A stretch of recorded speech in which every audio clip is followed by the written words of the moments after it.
Hello wrestling lovers, কি অবস্থা সবার? স্বাগত সবাইকে রেসলিং লাভার্স নেটওয়ার্কের আরো একটি ব্র্যান্ড নিউ ভিডিওতে। ডিয়ার অডিয়েন্স, আজকের এই ভিডিওতে আমি আপনাদের সঙ্গে রেসলিং জগতের কিছু ফ্রেশ ইনফরমেশন আপনাদের সঙ্গে শেয়ার করব, যেই ইনফরমেশন গুলা খুবই ইম্পর্টেন্ট, তাই সবাই ভিডিওটি সম্পূর্ণ দেখবেন। ভিডিওটি ভালো লাগলে ভিডিওতে একটা লাইক দিবেন, আর চ্যানেলে নতুন হয়ে থাকলে চ্যানেলটি সাবস্ক্রাইব করে দিবেন। আজকের ভিডিওটা শুরু করতেছি আন্ডারটেক আপডেট দিয়ে। রিসেন্টলি কিন্তু ডাব্লিউডাব্লিউ কোম্পানি আন্ডারটেক কোম্পানি থেকে রিলিজ করেছে। ইতিমধ্যে এটা অনেকেই জেনে গিয়েছেন। তো আন্ডারটেক কেন কোম্পানি থেকে রিলিজ করা হলো, এ ব্যাপারে কিছু ইনফরমেশন পাওয়া গেছে, যেটাই এবার আমি আপনাদের সঙ্গে শেয়ার করব। আন্ডারটেক কিন্তু এর আগেও একবার কোম্পানি থেকে রিলিজ করা হয়েছিল, এটা কিন্তু নতুন না। আন্ডারটেক প্রথমে যখন কোম্পানি থেকে রিলিজ করা হয়, আন্ডারটেক কিন্তু AEW কোম্পানিতে জয়েন করে, সেখানে বেশ কিছুদিন পারফর্ম করে। এরপরে কোম্পানি কিন্তু আন্ডারের প্রতি অনেক বেশি ইন্টারেস্ট দেখায় এবং তাকে কিন্তু আবারও কোম্পানিতে ফিরিয়ে আনা হয়। তবে এক বছর শেষ হতে না হতেই আন্ডারটেক কিন্তু আবারও কোম্পানি থেকে রিলিজ করা হয়েছে, আর তার রিলিজের ব্যাপারে দুইটা ইনফরমেশন পাওয়া গেছে। তো আন্ডারটেক যখন 2024 সালে রয়্যাল রাম্বলে রিটার্ন করে, তখন থেকে শুরু করে এখনো পর্যন্ত আন্ডারের বুকিং কে নিয়ে ক্রিয়েটিভ টিম এবং আন্ডারটেক তারা কিন্তু সেম পেজে আসতে পারেনি। তাদের মধ্যে কিন্তু ঝামেলা থেকেই গিয়েছে। আর সব থেকে বড় কারণ হলো, গত কয়েক সপ্তাহ হলো আন্ডারটেক কিন্তু কোম্পানিতে আসতেছে না, এবং কোম্পানি থেকে যখন আন্ডারের কাছে কল করা হচ্ছে, তখন আন্ডারটেক কিন্তু কলগুলো রিসিভ করতেছে না। মানে আন্ডারটেক কিন্তু কোম্পানিকে একটু এড়িয়ে চলতেছে। তো এতে করে এটাই বোঝা যাচ্ছে যে কোনো কারণে হয়তো বা আন্ডারটেক কোম্পানির উপরে খুশি নয় এবং সে নিজেই কোম্পানিতে থাকতে চাচ্ছে না, যার কারণে সে কিন্তু কোম্পানির সাথে কোনো রকম যোগাযোগ করতেছে না। আপাতত এই দুইটা কারণে কিন্তু পাওয়া গেছে। পরবর্তী সময়ে কোম্পানি এবং আন্ডারটেক যখন নিজে থেকে মুখ খুলবে, তখন কিন্তু এই বিষয়টা নিয়ে আমরা আরো ইনফরমেশন জানতে পারবো। তবে এখন অব্দি আন্ডারটেক রিলিজকে নিয়ে যে দুইটা ইনফরমেশন পাওয়া গেছে, তার একটা হলো বুকিং নিয়ে দুইটা পক্ষ সেম পেজে আসতে পারেনি, আর দ্বিতীয়ত হলো আন্ডারটেক নিজেই কোম্পানিতে থাকতে চাচ্ছে না, সে কোম্পানির সঙ্গে যোগাযোগ করতেছে না, যার কারণে কোম্পানি বাধ্য হয়ে আন্ডারটেককে রিলিজ করেছে। সম্ভবত আমরা হয়তো বা আবারও AEW কোম্পানিতে আন্ডারটেককে দেখতে পাবো, আর পরবর্তী সময়ে কোনো ইনফরমেশন পেলে অবশ্যই আমি আপনাদেরকে জানিয়ে দিব। এবার আসি দ্বিতীয় আপডেটে। তো দ্বিতীয় আপডেটটা হলো জে উসোকে নিয়ে। তো এতদিন পর্যন্ত জে উসোর যে আপডেটটা নিয়ে আমরা খুশি হচ্ছিলাম, মানে গত মানডে নাইট রাতে জে উসো এলএ নাইটকে একটা স্পিয়ার লাগায়, সে হিল টার্ন করে, তাকে নিয়ে আমরা ভালো গল্প দেখতে পাবো, তার সঙ্গে রোমান রেঞ্জের আবারও একটা ফিউড হবে, এমনটাই কিন্তু আমরা ভাবতেছিলাম। তবে রিসেন্টলি কিন্তু জে উসোর এই আপডেটটা একেবারেই ঘুরে গিয়েছে। জে উসোকে নিয়ে একটা স্যাড আপডেট পাওয়া গেছে।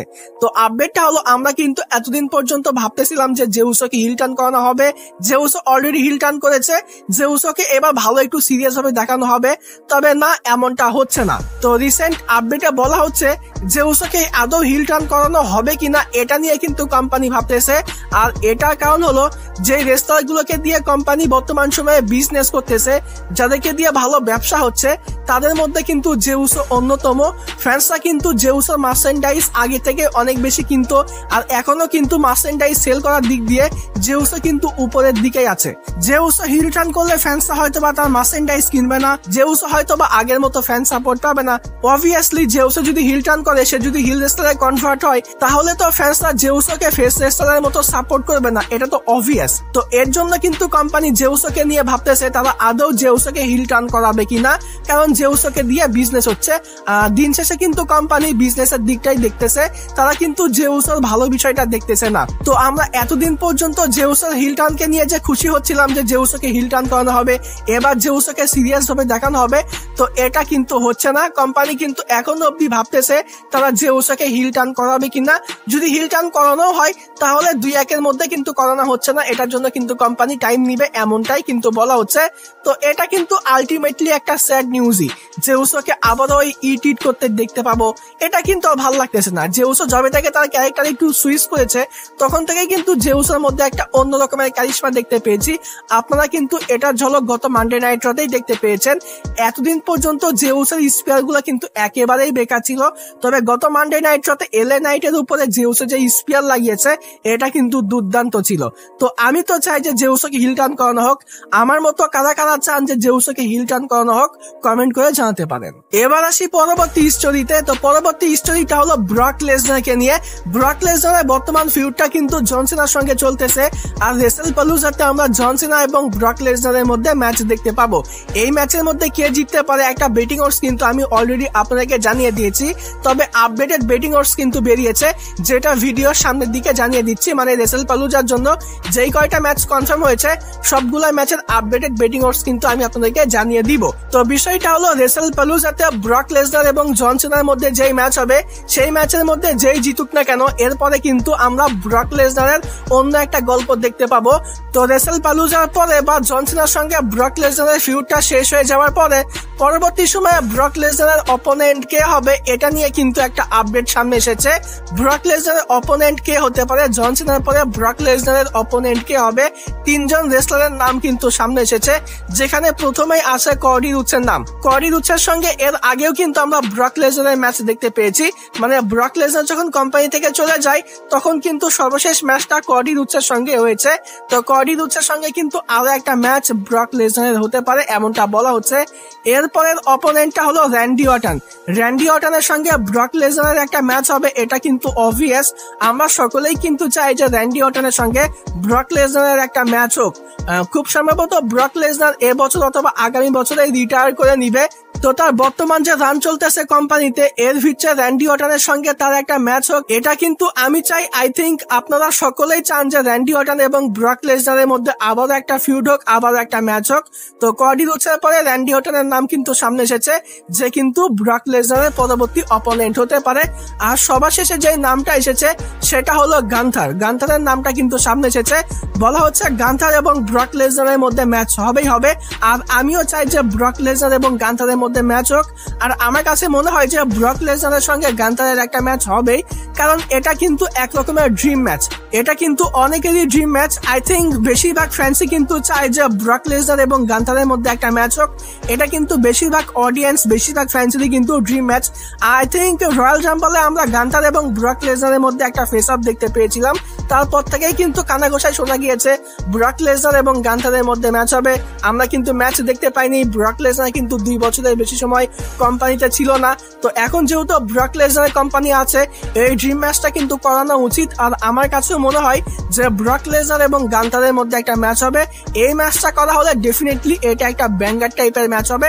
আমি তো পার্সোনালি চাই যে ব্রক লেসনার এবং গান্থারের মধ্যে ম্যাচ করা হোক। ডিয়ার অডিয়েন্স, এবার আমি আপনাদের সঙ্গে একটা ম্যাসিভ আপডেট শেয়ার করব। আপডেটটা হলো ট্রাইবাল চিফ রোমান রেইন্স এবং দ্য ফাইনাল বস দ্য রককে নিয়ে। তো অলরেডি কিন্তু আমি আপনাদেরকে আপডেট দিয়েছিলাম যে রেসেলম্যানিয়া 43 এটা কিন্তু সৌদি আরব থেকে হবে। আর এটা কিন্তু রিসেন্টলি কোম্পানি অফিসিয়াল করে দিয়েছে যে রেসেলম্যানিয়া 43 2027 সালে যে রেসেলম্যানিয়াটা হবে এটা কিন্তু সৌদি আরব থেকেই হবে।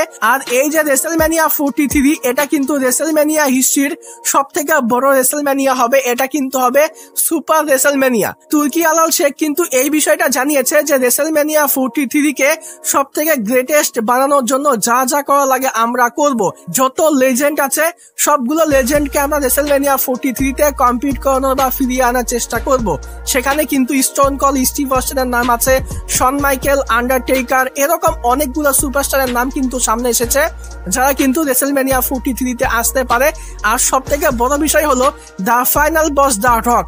দ্য ফাইনাল বস দ্য রককে কিন্তু রেসেলম্যানিয়া 43 তে আনার জন্য যত টাকা লাগে তারা কিন্তু দিবে। বলা হচ্ছে যে রেসেলম্যানিয়া 43 তে আমরা রোমান রেইন্স এবং দ্য রকের মধ্যে ম্যাচ দেখতে পাবো। তাদের মধ্যে কিন্তু অনেকবার ম্যাচ হবে করেও হচ্ছে না। তো এখন কিন্তু এটা নিয়ে আপডেট বেরিয়েছে যে এতদিন পর্যন্ত রোমান রেইন্স এবং দ্য রকের মধ্যে ম্যাচ হবে করেও হয়নি। এটার পেছনে কারণ হলো সৌদি আরবিয়ানরা চায় যে রোমান রেইন্স এবং দ্য রকের মধ্যে এই গ্রেটেস্ট ম্যাচটা যেন সৌদি আরবেই হয়, সৌদি আরবের কোনো একটা ইভেন্টে হয়। আর এখন যেহেতু রেসেলম্যানিয়া 43 সৌদি আরব থেকেই হচ্ছে, তো তুর্কি আলাল শেখ কিন্তু এই বিষয়টা জানিয়েছে। তারা কিন্তু চায় যে রোমান রেইন্স এবং দ্য রকের মধ্যে যে ম্যাচটা হবে এটা সৌদি আরব থেকেই হবে, রেসেলম্যানিয়া 43তেই হবে। এটার জন্য রককে যত টাকা দেওয়া লাগবে, তারপরেও কিন্তু তারা চায় যে রক এবং রোমান রেইন্সের মধ্যে যে ম্যাচটা এটা যেন রেসেলম্যানিয়া 43তে হয়। তো ফাইনালি কিন্তু রোমান রেইন্স এবং দ্য রকের মধ্যে আমরা ম্যাচ দেখতে পাবো। রোমান রেইন্স এবং দ্য রকের মধ্যে ম্যাচ হবে এটা কিন্তু আমরা অনেকগুলো বছর ধরে শুনে আসতেছি, কিন্তু এখনো অব্দি হয়নি। আর বর্তমান সময়ে রকের যে শারীরিক অবস্থা, তাতে করে মনে হয় না যে 5-6 মাস বা 1 বছরের মধ্যে রক তার আগের ফিজিকে ফিরে যেতে পারবে। রোমান রেইন্স এবং দ্য রকের মধ্যে আমরা ম্যাচ দেখতে পাবো। তবে রেসেলম্যানিয়া 43 2027 সাল আস্তে আস্তে রক কিন্তু তার আগের ফিজিকে আবারও ফিরে আসতে পারে এবং রেসেলম্যানিয়া 43তে আমরা রোমান রেইন্স এবং দ্য রকের মধ্যে ম্যাচ দেখতে পেতে পারি। তো ফাইনালি কিন্তু আমাদের স্বপ্ন পূরণ হতে যাচ্ছে। ফাইনালি কিন্তু আমাদের সব থেকে বড় ড্রিম ম্যাচ রোমান রেইন্স এবং the Rock tribal chief versus the final boss, এই ম্যাচটা আমরা দেখতে পেতে যাচ্ছি রেসেলম্যানিয়া 43। আমি কিন্তু এটার জন্য সুপার এক্সাইটেড। রেসেলপালুজার জন্য এখন অব্দি 5টা ম্যাচ কনফার্ম করা হয়েছে, আর আমার তো মনে হয় যে এটাই ফাইনাল কার্ড। তো যেই 5টা ম্যাচ এখন অব্দি রেসেলপালুজার জন্য কনফার্ম করা হয়েছে, সেই ম্যাচগুলোর আপডেটেড বেটিং ওডস জানিয়ে দিই। তো প্রথম ম্যাচটা হলো সিএম পাঙ্ক এবং এজেলি ভার্সেস বেকি লিঞ্চ এবং সেথ রলিন্সের মধ্যে একটা মিক্সড ট্যাগ টিম ম্যাচ। তো এটার বেটিং ওডস কিন্তু আমি আপনাদেরকে জানিয়ে দিয়েছিলাম। তো এই ম্যাচের বেটিং ওডস কিন্তু এখন অব্দি আগের মতোই আছে। এখানে কিন্তু বেটিং ওডস এজেলি এবং সিএম পাঙ্ক এগিয়ে আছে, তারাই কিন্তু এই ম্যাচটা জিতবে। তারা কিন্তু বেকি লিঞ্চ এবং সেথ রলিন্সকে এই ম্যাচের মধ্যে হারিয়ে দিবে। এরপরে ম্যাচ হলো জন সিনা এবং ব্রক লেসনারের মধ্যে। তো এই ম্যাচের যখন বেটিং ওডস আমি জানিয়েছিলাম, তখন কিন্তু দুজনেই একই পজিশনে ছিল। জন সিনা এবং ব্রক লেসনার দুজনেই কিন্তু 50-50 পজিশনে ছিল। তবে আপডেটেড বেটিং ওডসে জন সিনা কিন্তু ব্রক লেসনারের থেকে এগিয়ে গেছে, আর সে কিন্তু মোটামুটি ভালো একটা ডিফারেন্সে আছে ব্রক লেসনারের থেকে। তো আপডেটেড বেটিং ওডস অনুযায়ী জন সিনা কিন্তু ব্রক লেসনারকে হারিয়ে দিবে। এরপরে ম্যাচ হলো দ্য উসাস ভার্সেস দ্য ব্রনসন্স। তো আমি যখন এর আগে এই ম্যাচের ব্যাপারে কথা বলেছিলাম, তখন কিন্তু এই ম্যাচের কোনো বেটিং ওডস পাওয়া যায়নি। তবে এখন কিন্তু একটা আপডেটেড বেটিং ওডস সামনে এসেছে, আর এখানে কিন্তু ব্রনসন্স এগিয়ে আছে। তারা কিন্তু দ্য উসাসকে হারিয়ে দিবে। এরপরে ম্যাচ হলো WWE উইমেন্স চ্যাম্পিয়নশিপের জন্য স্টেফনি ভেকিয়ার এবং ইয়া স্কাইয়ের মধ্যে। এই ম্যাচের বেটিং ওডস কিন্তু আগের মতোই আছে। এখানে কিন্তু স্টেফনি ভেকিয়ার ইয়া স্কাইয়ের থেকে এগিয়ে আছে, মানে সে কিন্তু নতুন চ্যাম্পিয়ন হবে। এরপরে ম্যাচ হলো কডি রুডস এবং ড্রু ম্যাকইন্টায়ারের মধ্যে আনডিসপিউটেড WWE চ্যাম্পিয়নশিপের জন্য। আর এখানে কিন্তু বেটিং ওডসে কডি রুডসই এগিয়ে আছে, মানে কডি রুডস কিন্তু তার টাইটেলটা রিটেইন করে নিবে। এবার আসি আজকের ভিডিওর সর্বশেষ আপডেটে। আজকের ভিডিওর সর্বশেষ আপডেটটা হলো লিভ মর্গানকে নিয়ে, লিভ মর্গানের রিটার্নকে নিয়ে। অনেকদিনই কিন্তু হলো লিভ মর্গানকে আমরা কোম্পানিতে রেসলিং করতে দেখতে পাচ্ছি না। তবে লিভ মর্গান কিন্তু খুব শীঘ্রই রিটার্ন করতে যাচ্ছে, কারণ লিভ মর্গানকে কিন্তু রিসেন্টলি ট্রেনিং সেন্টারে পারফরমেন্স করতে দেখতে পাওয়া গেছে। তো বলা হচ্ছে লিভ মর্গান খুব শীঘ্রই 100% ফিট হয়ে যাবে এবং সে খুব শীঘ্রই রিটার্ন করবে। সম্ভবত এ মাস অথবা আগামী মাসের মধ্যে আমরা লিভ মর্গানকে কোম্পানিতে রিটার্ন করতে দেখতে পাবো। আর লিভ মর্গান রিটার্ন করলে কোম্পানিতে কিন্তু জাজমেন্টের যে স্টোরিটা চলতেছে, এখানে কিন্তু ম্যাসিভ একটা টুইস্ট হতে চলেছে। কারণ রক্সেন প্রেস এবং ডমিনিক মিস্টিয়ারের মধ্যে কিন্তু বর্তমান সময়ে একটু ঝামেলা চলতেছে। তো লিভ মর্গান রিটার্ন করার পরে আমরা কিন্তু এই গল্পটার মধ্যে, জাজমেন্টের গল্পটার মধ্যে নতুন একটা টুইস্ট দেখতে পাবো। তো ডিয়ার অডিয়েন্স, আজকের ভিডিওটা এ পর্যন্তই ছিল। ভিডিও ভালো লাগলে ভিডিওতে লাইক দিবেন, চ্যানেলে নতুন হয়ে থাকলে চ্যানেলটি সাবস্ক্রাইব করে দিবেন। আজকের মতো এখানেই বিদায় নিচ্ছি। যাওয়ার আগে একটা কথাই বলতে চাই, যদি রেসলিং ভালোবাসো তাহলে আমরা সবাই এক টিম।